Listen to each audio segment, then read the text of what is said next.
it's not a million miles from Engels. And the landscape, he's consistently going on about how foreign the landscape is to him, you know. He even compares it to his time in Burma, having the same sense of alienation from... so then what's the other part? You said the next part was the romanticization. Yeah. So how does he do that?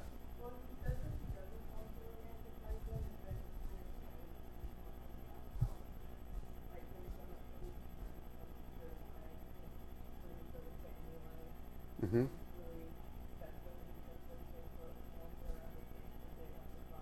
Right. Yeah. It's a real hymn to working class family life, that, you know, that there's not some dominating. I mean, this is totally romanticized, but there's no patriarchal figure who's trying to keep up with the respectability of their household and therefore ruling his wife and children with a rod of iron. Instead, it's all convivial and friendly and supportive. And indeed, many people in this documentary movement have a same view of the working class as producing a more cooperative type of world, one that is bound together by a strong sense of community. And we're going to see how in the 1940s that becomes really important, that they try and map that sense of community onto the nation as a whole. So in watching the clip, none of you have clearly read A Road to Wigan Pier, in watching the video, what seems different to you about this rediscovery of poverty, this type of social investigation that goes on in the 1930s, to the world of the late 19th century? To the Booth and Rowntree, to all the sort of new journalistic exposés of poverty that we talked about before. Does it seem like it's the same thing, or does it feel like there's different stuff going on? Tom is almost raising a hand.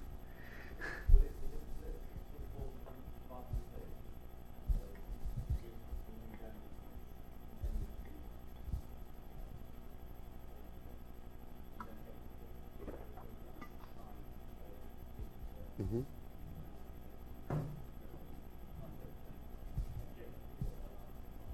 Right. I mean, that's a huge difference, isn't it? The others were all in prose form. I mean, you have those engravings that Daw does for London and Pilgrimage, which were the images that I used in the lecture.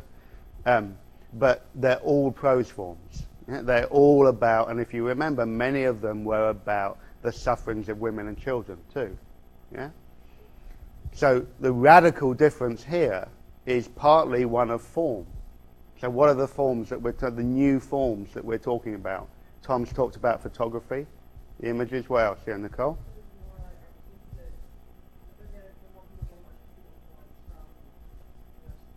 Right.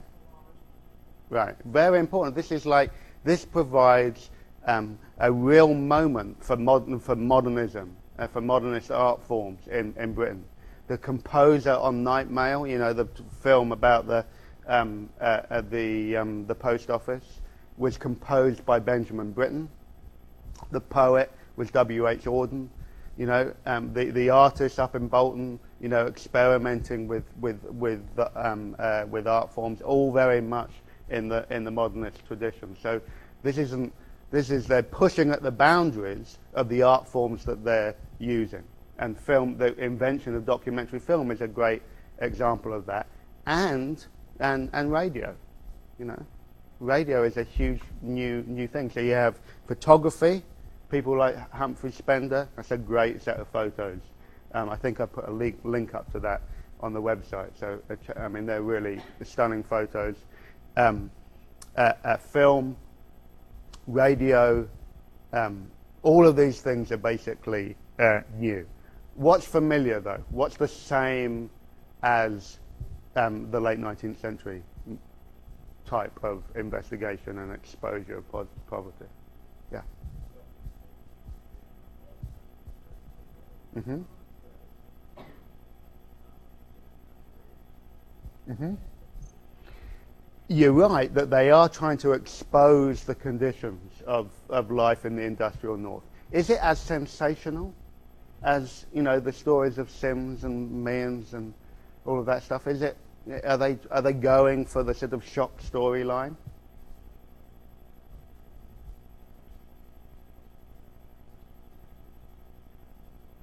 I mean, there may be. It's a I mean, you know, but it seems to me less sensationalist. Um, the effect may well have been intended to be sensational, but they're not showing you. Well, maybe housing problems, I guess. You know, that shot. It's very rare to get photos or films inside working class homes. Okay? There's always a real protection of privacy. You know, you're not coming into my front door. So actually, to see the inside of a working class home and a bad working class home, I guess, is pretty sensational. Is pretty shocking. What else is the same? What else feels familiar? Yeah.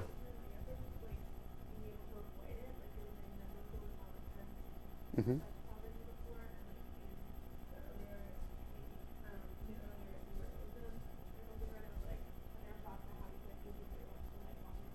Right.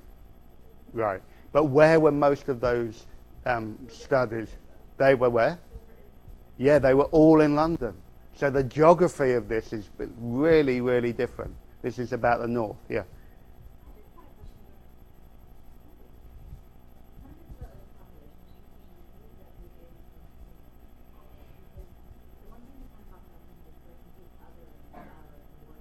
Mm-hmm.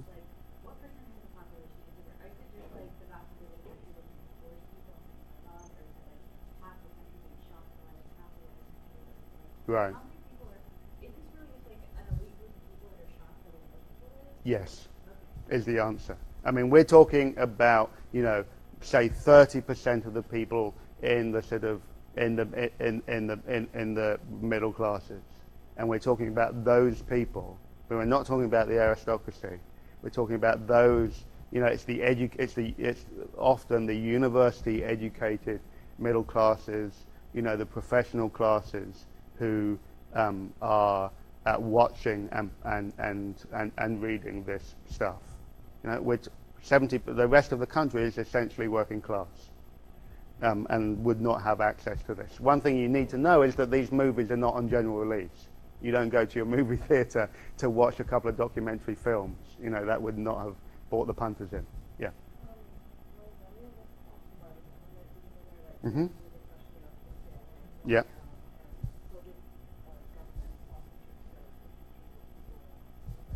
Yeah, I mean, it is an interesting parallel, isn't it?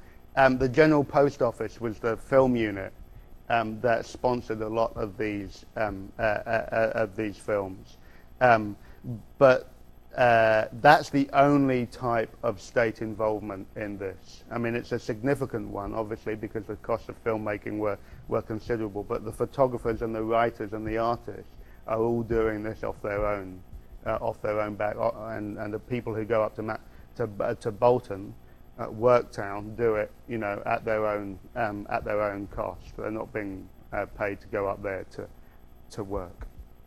The other real sorry, Chip, you wanted to say something?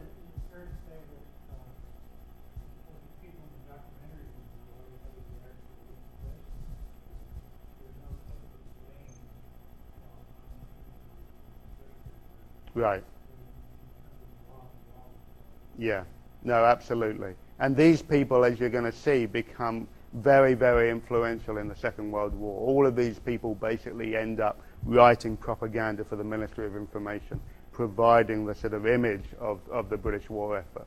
And so that becomes very important to the type of world that is built after the war. The only other point that I wanted to make was this idea of the cross-section seems to me fundamentally the same. Yeah, we talked about Booth and Rowntree and how they, you know, focused on a particular town and thought that that case study, that cross-section, would illuminate the structure of society as a whole. And essentially, you see the same thing in the documentary movement, and of course, that becomes a key element of social science more generally. remember this organisation mass observation, okay, because it's and many of you are going to be using it for your research papers. I think there's a really great online archive, and you'll hear more about them next week. Okay, let me just wrap this up briefly. So,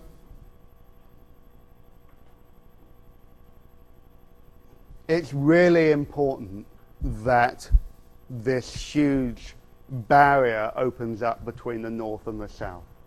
Okay? In the film that they were talking about the way in which the documentary movement wanted both to expose the conditions in the North and yet heal the country, bring them together, reintegrate the working class into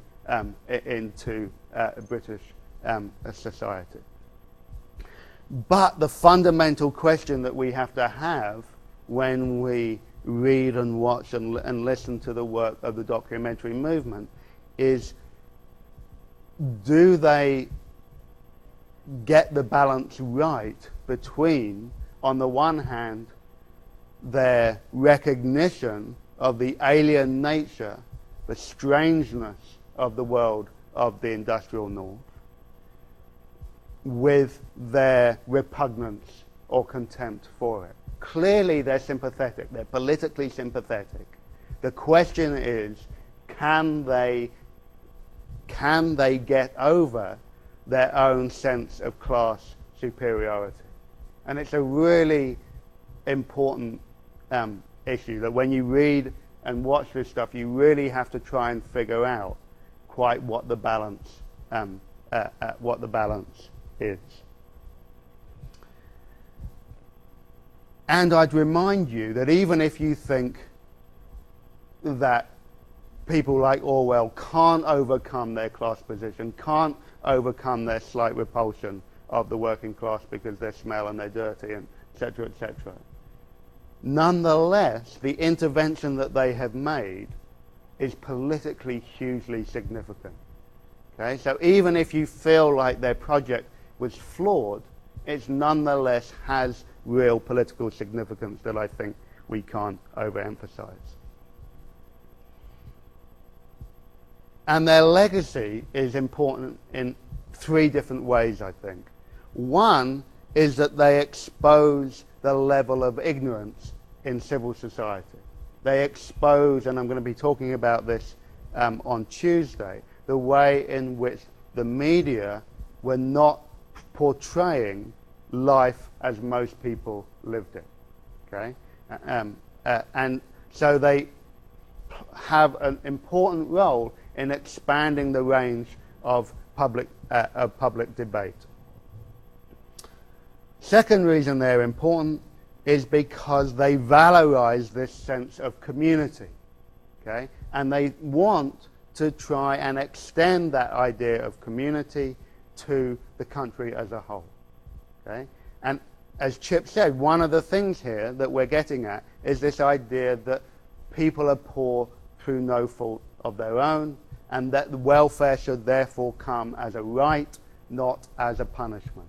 And that, as we'll see, is something that the welfare state that is built after the Second World War is really trying, maybe not always succeeding, but always trying to follow through on. The last thing is that the images that you saw of the unemployed and the poor in the 1930s become the image of the 1930s.